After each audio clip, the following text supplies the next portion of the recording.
Fabled cards are among the rarest and most unique cards in Flesh and Blood.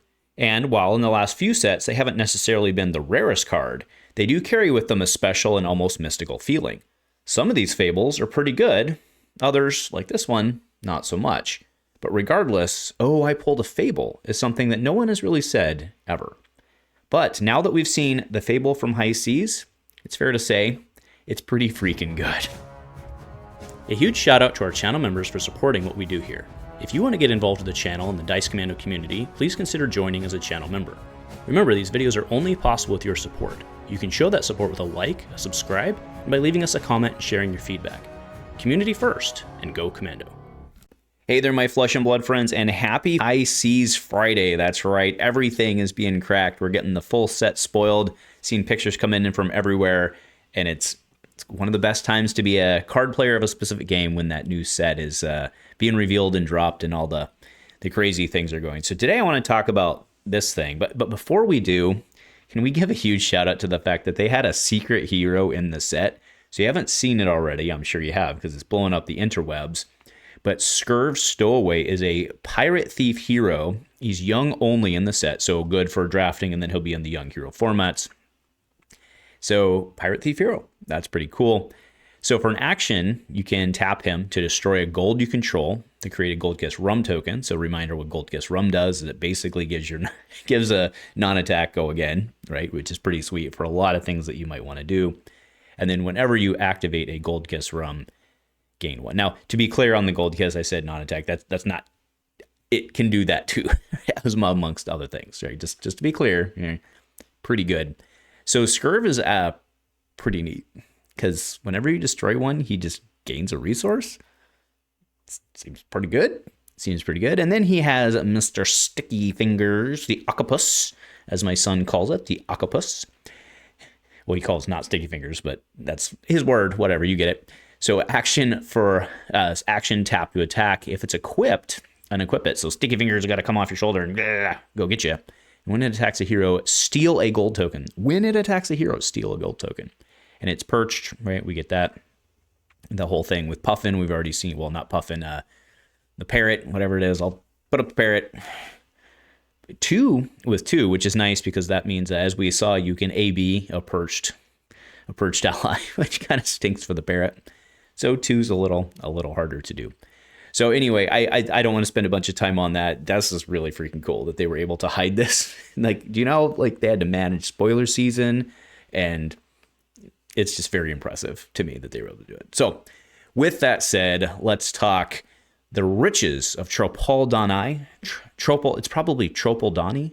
Yeah, that makes sense. We'll say riches of Tropoldani. But this is the gem for this set. When this is pitched, create a gold token. Whoa, that's pretty freaking good. It's a yellow, which, I mean, makes sense. Probably, because it's gold is what I'm saying. Probably has a lot of other interactions that I probably won't think of today because of the fact that it's gold, or because it's yellow, I mean. This thing, though, can we seriously talk about how good this thing is? I mean, obviously within the set, we know that all of the heroes need gold, right? Right up here, I have Puffin, destroy a gold to do, your cog thing, and then the cogs obviously interplay with her stuff. Gravy Bones obviously lets you do the thing to cycle and then get allies out. And then we have Marlin, who lets you create one in your hand and effectively gives you reload when she draws. This is super cool just for this set alone. But the reason I think that the reason I know that this is a crazy good one, I mean, we're talking probably Eye of Ophidia, I think's probably the best one, right? Actually, we did a whole episode on that where you all actually voted on it. I believe is number one by a pretty good margin. This is pretty up there because there's a lot of heroes, like the heavy hitter heroes, that are going to go crazy on this. I mean, the one that is most, well, I was going to say the one that's most meta relevant, but it's probably a tie between, because of the upcoming Guardian set, probably a tie between Victor and Kassai. I realized Kassai, was it 2-3 weeks ago, had pretty good success at Milwaukee. But anyway, Victor Goldmane, I think he just plays this. I know that your Guardians don't like to play no blocks for obvious reasons, but I think this is worth it. Like, because you pitch it and create it, it's pretty good. Now, to be clear, right, on like some of the stuff, like if you have to pay a cost, you would do it all at the same time, right? So you wouldn't necessarily get to pitch this and consume that. But still, this seems pretty good for Victor. I mean, you know, he's trying to clash and stuff like that. I get it. So maybe it's not as good for Victor as, let's be honest, it is for Kassai.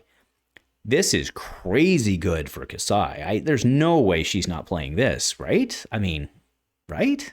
I think you're playing this, and not I think. I'm pretty sure you're playing this Kassai. Kassai stands, let me know if you're not playing. I mean, at the very least, like, you're getting bored. Of course you're playing this. Why would you not? Seems crazy good. As opposed to, like, there's a couple other cards you put out there that are like, you know, like, was it Seduce Secrets we saw was the recent tech. Basically just for, I mean, yes, hand knowledge, but the card draw, right, is what they're trying to do there. This is creating a gold token, which you know, I don't think many people are really doing the ally play with her, right, the build an army play. But again, you get that card draw on board. A lot of people starting Crown of Dominion. I mean, I'm not, you know, it's not the same as starting with in play to have this, but this is going to keep coming around and creating you more gold and get you, so good. So good. And then let's not forget about Betsy and Good Time Chapeau.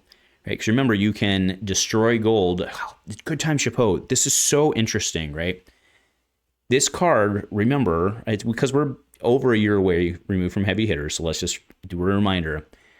So you can do this multiple times because it says action, destroy gold, and your next attack this turn gets, when it attacks, wager might and vigor. That you can destroy multiple gold to this. It's not once per turn action. It's not a tap. So you could go gold, gold, gold into it, right? And then Betsy and overpower, or whatever other things you got going down, right? This is very, very, very interesting. Right, Betsy herself doesn't utilize gold, but her chapeau does to do what Betsy needs her to do. So works perfectly there. I also, yes, I realize Olympia's out there. I had a chat about Olympia a couple weeks ago where, you know, his real advantage, or not advantage, he has no advantage anymore, because he needs to be able to utilize the gold. He can make it. He just really doesn't have anything to do with it, really. So, except for like pretty inefficient card advantage. But I don't see this really helping him because I don't really think he can be helped right now. But man, the possibilities. I mean, just with the 6 heroes we talked about, I know I just breezed way through the high seas heroes. The only reason, it's not that I don't care about them. This is actually probably way better for them. Even than the heavy, I don't know, it's pretty good for Kassai, I think. But the possibilities of this card is so good. So good. This is one of the best, I think this. I mean, the amp gem's pretty good, to be clear. But this one's, I think, better than that. This is easily one of the best fables we have. If you're going to pull this one in rainbow foil or cold foil, you're not going to care. You're going to be very happy that you have this to play in your deck, and it might make decisions on what decks you play if you have it or if you don't. So anyway, that's my take for like off the cuff take. I mean, at the time I'm shooting this 9:06 p.m. Pacific, so it's been like spoiled for like 2 hours in this change. Like I said, I had a video planned for today, but had to do this instead because holy shnikes. So anyway, folks, thanks for joining. Enjoy watching the rest of the weekend. And for those of you who aren't in Taipei, looking forward to pre-releases next weekend. Nothing else, my friends. Go Commando.